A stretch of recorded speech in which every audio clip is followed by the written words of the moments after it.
జై గురుదేవ్. ఓం శ్రీ సాయిరామ్. అనంత ప్రేమ స్వరూపులారా, ప్రపంచాన్ని పరిరక్షించడానికి ప్రస్తుతం సద్గురువుల యొక్క అవసరం ఎంతైనా ఉంది. గురువు వేరు, సద్గురువు వేరు. సద్గురువు అంటే, మరొకసారి చెప్తున్నాను, సత్యవంతంగా జీవిస్తూ తన అనుభవసారాన్ని ప్రపంచానికి అందించే వ్యక్తే సద్గురువు అవుతాడు. సత్యం ఎక్కడైతే ఉంటుందో అక్కడ విజయం ఉంటుంది. సత్యాన్ని మించినటువంటి మహోన్నతమైనటువంటి లక్షణం మరొకటి లేదు. అలాగే సద్గురువు సమాచారాన్ని సేకరించడు. అంతరంగంలో ఉన్నటువంటి సమాచారాన్ని బహిర్గతం చేస్తాడు.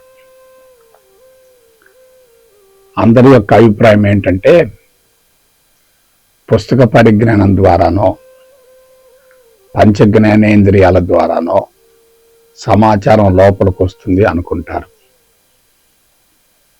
ఆ సమాచారం లోపలికి రావటానికి, బహిర్గతం కావటానికి మూలం అంతరంగమే తప్ప బాహ్య ప్రపంచం కానే కాదు. అందువల్ల సద్గురువు ఎవరి మీద ఆధారపడకుండా సర్వస్వతంత్రంగా జీవిస్తూ అంతరంగంలో ఉన్నటువంటి లావా లాంటి జ్ఞానాన్ని బహిర్గతం చేస్తాడు. ఆ జ్ఞానం సేకరించబడేటట్లయితే అతడు సద్గురువు కాడు. ఋషులు కూడా జ్ఞానాన్ని సేకరించలేదు. అంతరంగం నుండి లావాలాగా ఆత్మ జ్ఞానాన్ని బహిర్గతం చేశారు. అందువలన సద్గురువు తన జీవితాన్ని తెరిచిన పుస్తకం మాదిరిగా చూపిస్తాడు. మాట్లాడేది ఒక రకంగా, చేసేది మరొక రకంగా ఉండదు. మనస్సు, మాట, జీవితం మూడు ఒకే రకంగా ఉంటాయి. మరొకసారి చెప్తున్నాను, అతని జీవితం తెరిచిన పుస్తకం మాదిరిగా ఉంటుంది. అందరికీ ఆదర్శవంతంగా ఉంటుంది, ఆమోదయోగ్యంగా ఉంటుంది. ఎవరు ఆక్షేపించే ప్రసక్తే లేదు. అతి సరళమైన, సామాన్యమైనటువంటి జీవితం ఉంటుంది. మహోన్నతమైనటువంటి దృక్పథం ఉంటుంది. ఏమిటా దృక్పథం? నా జీవితంలోని ప్రతి క్షణం, నా శరీరంలోని ప్రతి కణం ఈ సమాజానికి అంకితం కావాలి అనే భావనతో తనను తాను సమూలంగా సమాజానికి సమర్పించుకునే వ్యక్తే సద్గురువు అవుతాడు. సమాజ ఉద్ధరణ తప్ప, సమాజాన్ని మంచి మార్గం వైపుకు మళ్లించే ప్రయత్నం తప్ప అతనికి మరో కార్యక్రమం అంటూ ఉండదు. ఎందువలన? సద్గురువు బ్రహ్మచర్యాన్ని దాటాడు, గృహస్థు జీవితాన్ని అనుభవించాడు, వానప్రస్థాన్ని పూర్తి చేసుకున్నాడు, సన్యాస్థితిలోకి వచ్చాడు. అంతరంగంలో భౌతిక ప్రపంచానికి సంబంధించినటువంటి సమాచారం ఉన్నా దాన్ని కూడా భగవంతునిగా భావించే స్థితికి, స్థాయికి వస్తాడు. కాబట్టి జాగ్రత్తగా విశ్లేషించుకునేటట్లయితే సద్గురువు ప్రపంచానికి వరం అవుతాడు. ఇక మరొక విశేషం చెప్తాను. సద్గురువు సందేహ నివృత్తిలో ముందంజలో ఉంటాడు. ఒక శిష్యుడు తన దగ్గరికి సమస్యలతోటో, రుగ్మతలతోటో, మానసిక ఒత్తిడితోటో తన దగ్గరకు వస్తాడు కదా, అతని యొక్క సమస్యలకి, రుగ్మతలకి మూల కారణాన్ని తెలియజేయగలుగుతాడు. మూల కారణాన్ని సరి చేసుకునేటట్లయితే అతనికి సమూల శాశ్వత పరిష్కారం వస్తుంది. మూల కారణాన్ని సరిచేయకపోతే తాత్కాలికమైనటువంటి ప్రయోజనం కలుగుతుంది. అందువల్ల సద్గురువు శిష్యుణ్ణి సమూల శాశ్వత పరిష్కారం వైపుకు మళ్లిస్తాడు తప్ప అతనికి భౌతికంగా ఎటువంటి సహాయం చేయడు.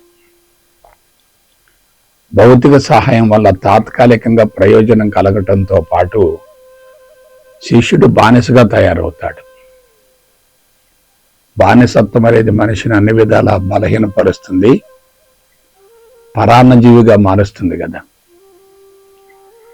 అందువల్ల సమూల శాశ్వత పరిష్కారాన్ని ఇచ్చేటటువంటి సద్గురువు యొక్క మార్గదర్శకత తప్పనిసరిగా అవసరం కదా. అలాగే ప్రపంచంలో జరిగేటటువంటి అంశాల పట్ల ప్రతిచర్య ఉండదు, ప్రతిస్పందన ఉంటుంది. ప్రతిచర్యకు ప్రతిస్పందనకు మధ్య ఉన్నటువంటి వ్యత్యాసం ఏమిటి? ప్రతిచర్య అనేది రజోగుణానికి సంబంధించింది.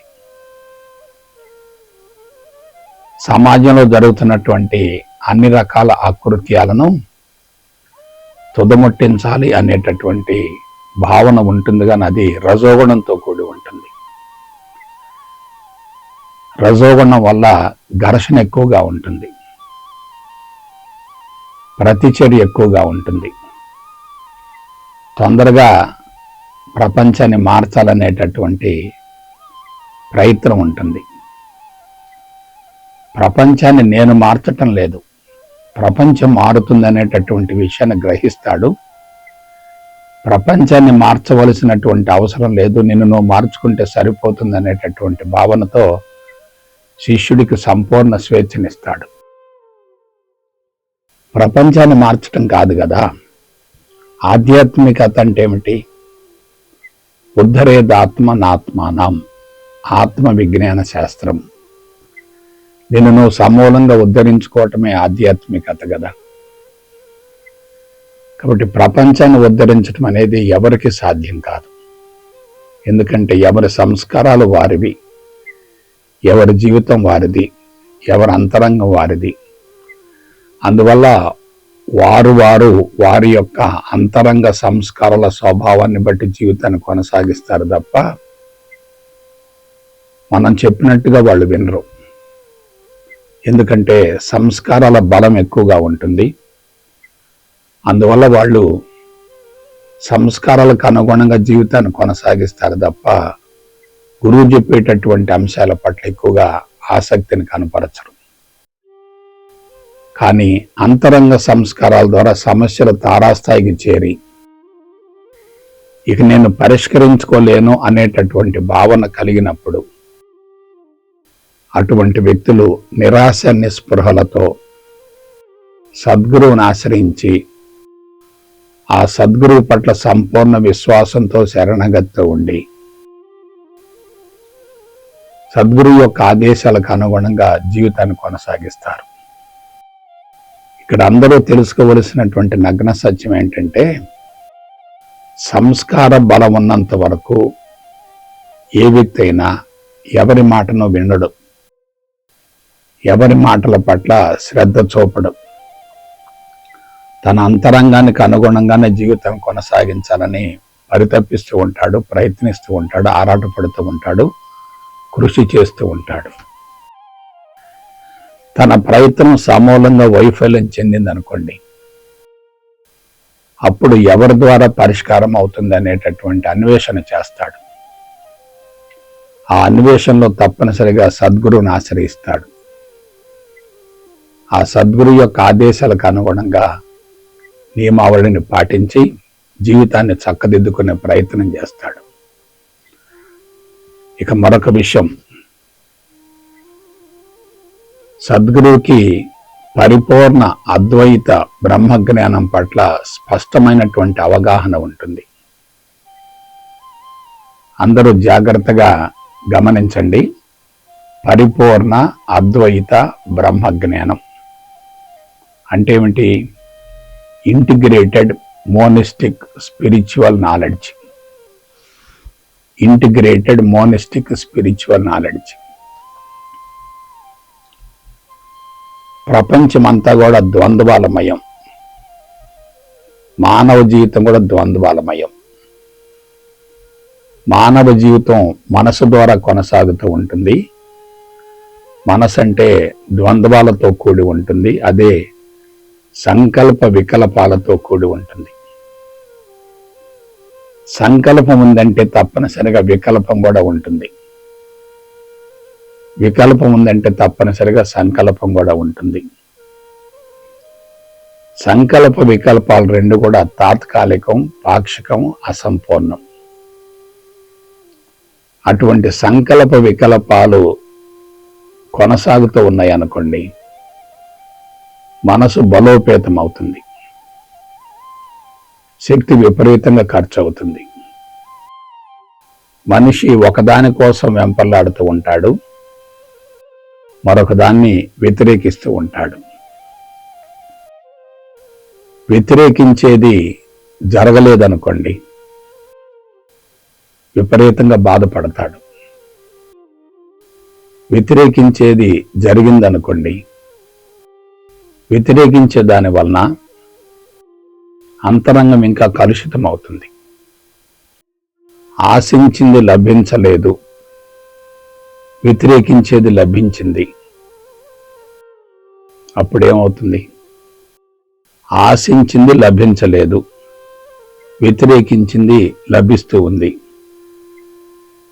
మనసు ఏమవుద్ది? ఘర్షణకు లోనవుతుంది కదా. కాబట్టి ఆశించడం అనేది మనసు పరిధిలో ఉంటుంది. వాస్తవానికి సంకల్పం ఎక్కడైతే ఉంటుందో అక్కడ వికల్పం కూడా ఉంటుంది. వికల్పం ఎక్కడైతే ఉంటుందో అక్కడ సంకల్పం కూడా ఉంటుంది.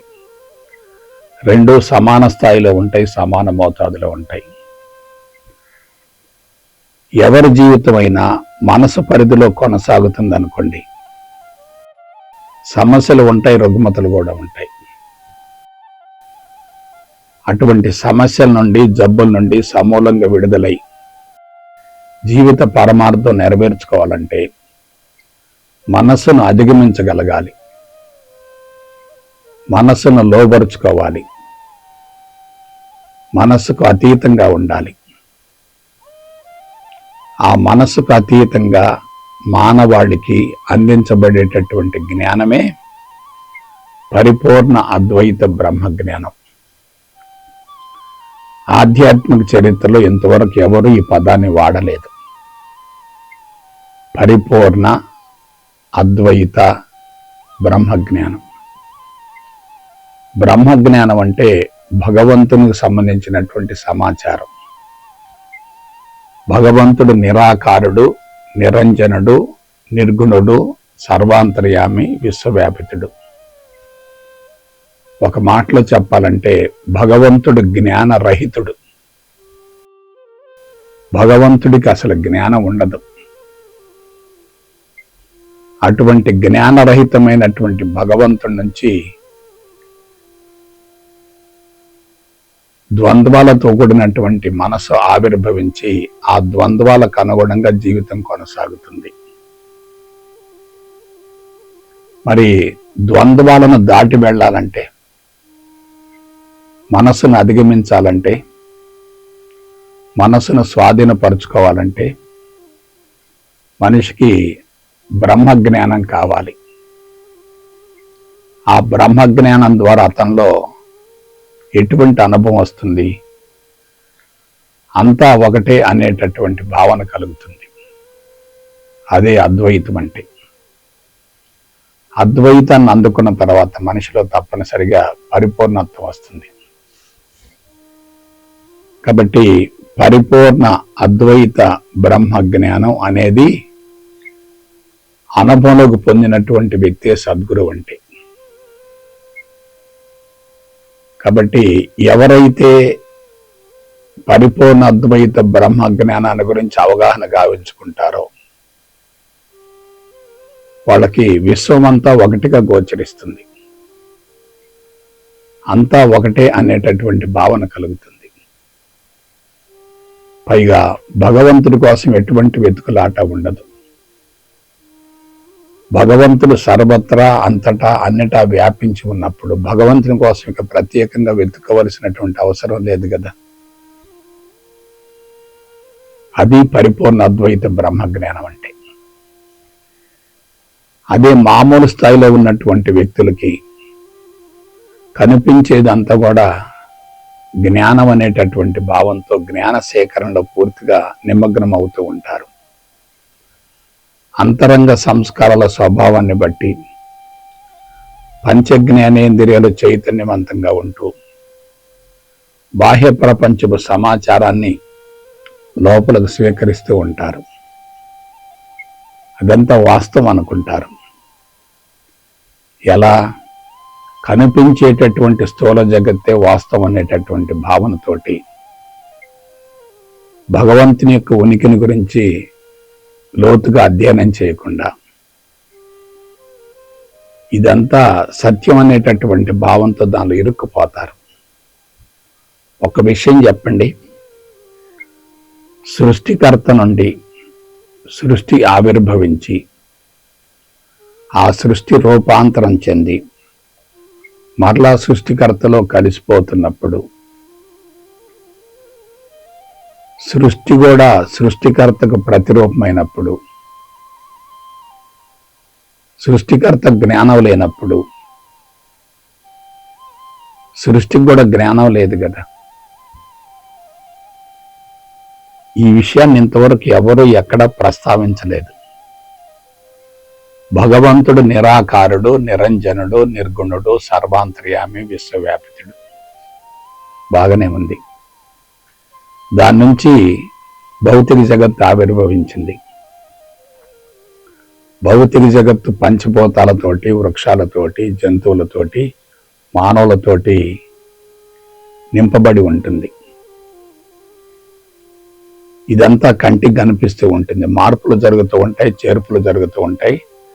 కళ్ళకు కనిపిస్తూ ఉంటుంది. కళ్ళకు కనిపిస్తూ ఉంటుంది కాబట్టి దాన్ని ఎవరైనా సరే వాస్తవంగా భ్రమిస్తారు, భావిస్తారు. కానీ సద్గురువు యొక్క ఆలోచన విధానం ఎలా ఉంటుంది ఒకసారి విశ్లేషించుకోండి. సద్గురువుకి కనిపించేటటువంటి స్థూల జగత్తు కూడా భగవంతునిగా గోచరిస్తుంది. కనిపించేటటువంటి స్థూల జగత్తులో ఉన్నటువంటి జ్ఞానం అంతా కూడా మాయగా గోచరిస్తుంది. ఆ జ్ఞానం వాస్తవం కాదు అనేటటువంటి భావన కలుగుతుంది. ఇప్పుడు చెప్పండి, సద్గురువు ఏ స్థాయిలో ఉంటాడో, ఏ స్థితిలో ఉంటాడో? వాస్తవానికి ఆధ్యాత్మిక మార్గం వెలుగులోకి వచ్చినప్పుడు సద్గురువులు ఉన్నారు. వారు సత్యవంతంగా జీవించారు, సత్యాన్ని బహిర్గతం చేశారు, సత్య దర్శనం గావించుకున్నారు, దాన్ని ప్రపంచానికి తెలియజేశారు. కానీ కాలగమనంలో బోధించేవాళ్ళు పెరుగుతూ వచ్చారు, అనుభవించేవాళ్ళు తగ్గుతూ వచ్చారు, సద్గురువులు కనుమరుగయ్యారు, జ్ఞాన గురువులు, సాధారణ గురువులు పెరుగుతూ వచ్చారు. ఆధ్యాత్మిక మార్గం అంతా వక్రీకరించబడింది, ప్రక్కదోవబట్టింది. నేను మరొకసారి చెప్తున్నాను, జ్ఞానమే మనిషిని పతనం చేస్తుంది. జ్ఞానమే మనిషిని మహోన్నతంగా తీర్చిదిద్దుతుంది. మనిషిని పతనం చేసేది భౌతిక జ్ఞానం, మనిషిని మహోన్నతంగా తీర్చిదిద్దేది పరిపూర్ణ అద్వైత బ్రహ్మజ్ఞానం. మనం ఎవరి కోసమో పరితపిస్తున్నాం అనుకోండి, అది కర్మ అవుతుంది. ఎవరి కోసమో అన్వేషణ చేస్తున్నాం అనుకోండి, అది కర్మ అవుతుంది. ఎవరి కోసమో తపన పడుతున్నాం అనుకోండి, అది కర్మ అవుతుంది. అక్కడ ఎవరు లేరు కదా, భగవంతుడు మాయే కదా. ఆ భగవంతుడికి సంబంధించినటువంటి జ్ఞానం కూడా మాయే కదా. భగవంతుడు మాయ అయినప్పుడు, జ్ఞానం మాయ అయినప్పుడు, ఆ జ్ఞానాన్ని గురించి అవగాహన గాంచుకున్నటువంటి సద్గురువు మాయలో ఉన్నటువంటి ప్రమాదాన్ని తెలియజేస్తాడు, సత్యంలో ఉన్నటువంటి ఔన్నత్యాన్ని తెలియజేస్తాడు. అక్కడ ఉన్నది సత్యమే. ఆ సత్యం కంటికి కనిపించే ప్రసక్తి లేదు, ఇంద్రియాలకు గోచరం కానే కాదు. కాబట్టి పరిపూర్ణ అద్వైత బ్రహ్మ జ్ఞానాన్ని పొందినటువంటి సద్గురువు ఇక దేనికోసం వెంపర్లాడడు, దేనికోసం ఆరాటపడడు, దేనికోసం పరితపించడు, దేనికోసం పరుగులు తీయడు. అక్కడ ఏమి లేదు, అక్కడ ఉన్నది శూన్యమే, అక్కడ ఉన్నది జ్ఞానరహితమైనటువంటి స్థితే. జ్ఞానం లేనటువంటి దానికి జ్ఞానాన్ని ఆపాదించడం అంటే అది మాయే కదా. కాబట్టి మనసు మాయ, మనసు ద్వారా వ్యక్తీకరించబడేటటువంటి ద్వంద్వాలు మాయ, జ్ఞానం మాయ, భగవంతుడు కూడా మాయ. భగవంతుడు మాయ అయినప్పుడు భగవంతుడి కోసం పరుగులు తీయవలసినటువంటి అవసరం లేదనేటటువంటి విషయం అవగాహన అయినప్పుడు మనసు ఎలా ఉంటుంది, నిండుకుండలా ఉంటుంది కదా. దాన్ని ఏమంటారు? నైష్కర్మ్య స్థితి అంటారు, కర్మరహిత స్థితి అంటారు. నేను ఫలానా అనేటటువంటి భావనతో కర్మలు చేయటానికి నైష్కర్మ్య స్థితి నుండి కర్మరహిత స్థితి నుండి కర్మలు చేయటానికి మధ్య ఎంతో వ్యత్యాసం ఉంటుంది. కర్మరహిత స్థితి నుండి కర్మలు చేసేటట్లయితే అవి నిష్కామ కర్మలు అవుతాయి కదా, కర్మఫలానికి అవకాశం లేదు కదా. సద్గురుని గురించి ఎంత చెప్పినా సరే అది పూర్తి కాదు. ఎందుకంటే జీవించే వ్యక్తి బోధిస్తున్నప్పుడు అతని అంతరంగం ఎలా ఉంటుందో ఒకసారి ఊహించుకోండి. అంతరంగం ఒక రకంగా ఉండి జీవితం మరొక రకంగా ఉన్నప్పుడు అతని పరిస్థితి ఎలా ఉంటుందో ఆలోచించండి. సద్గురువు జీవితాన్ని తెరిచిన పుస్తకంలాగా చూపిస్తాడు, దాచుకోవలసినటువంటి అవసరం లేదు. సత్యాన్ని బహిర్గతం చేయటానికి సత్యాన్ని గురించినటువంటి అవగాహన ఉండాలి. ఏమిటి సత్యం? అంతా శూన్యమే, అంతా జ్ఞానరహితమే అనేది సత్యం. జ్ఞానరహితమైనటువంటి దాని గురించి వర్ణించడం ఏమిటి? అంతా జ్ఞానరహితం అని తెలియజేస్తే చాలు కదా. కాబట్టి ఇటువంటి సద్గురువులు ప్రపంచంలో ఉన్నారనుకోండి, ప్రపంచం ఎలా ఉంటుందో ఒకసారి అంచనా వేయండి. జ్ఞాన గురువులో, బోధ గురువులో, సాధారణ గురువులో ఉంటే వాళ్ళు సత్యాన్ని వక్రీకరిస్తారు కదా, మిస్లీడ్ చేస్తాడు కదా, మిస్గైడ్ చేస్తారు కదా. కాబట్టి ఉన్నదానిని ఉన్నట్లుగా అందిస్తే ఎలా ఉంటుంది, ఉన్నదానిని వక్రీకరిస్తే ఎలా ఉంటుంది. కాబట్టి సద్గురువు వక్రీకరించడు, ఉన్నదానిని ఉన్నట్లుగా పెంచకుండా, తగ్గించకుండా, వక్రీకరించకుండా, మార్చకుండా అందించగలుగుతాడు. అది ఎవరిది? ఋషుల యొక్క తత్వం.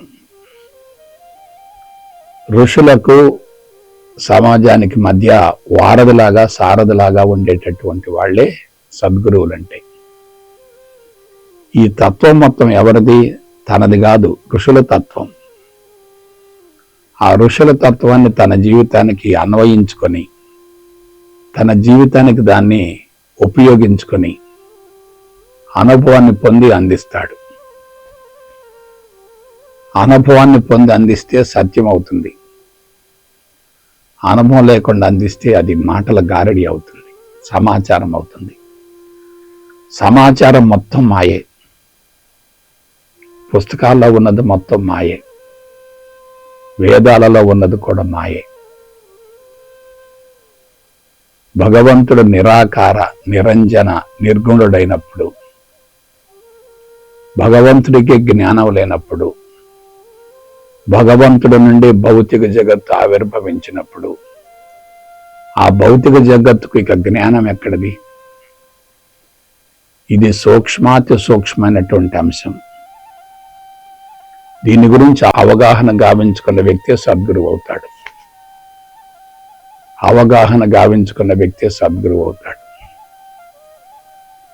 సద్గురువుకి తెలుసుకోవలసిందంటూ ఏమీ ఉండదు. దాన్నే సర్వజ్ఞత అంటారు. కాబట్టి అటువంటి సద్గురు తత్వాన్ని మీరు అలవరుచుకొని మీ జీవితాలను ఆనందమయం చేసుకుంటారని మనసా వాచ కర్మణ కోరుకుంటూ మీ దగ్గర సెలవు తీసుకుంటా. జై గురుదేవ్, జై గురుదేవ్, జై గురుదేవ్.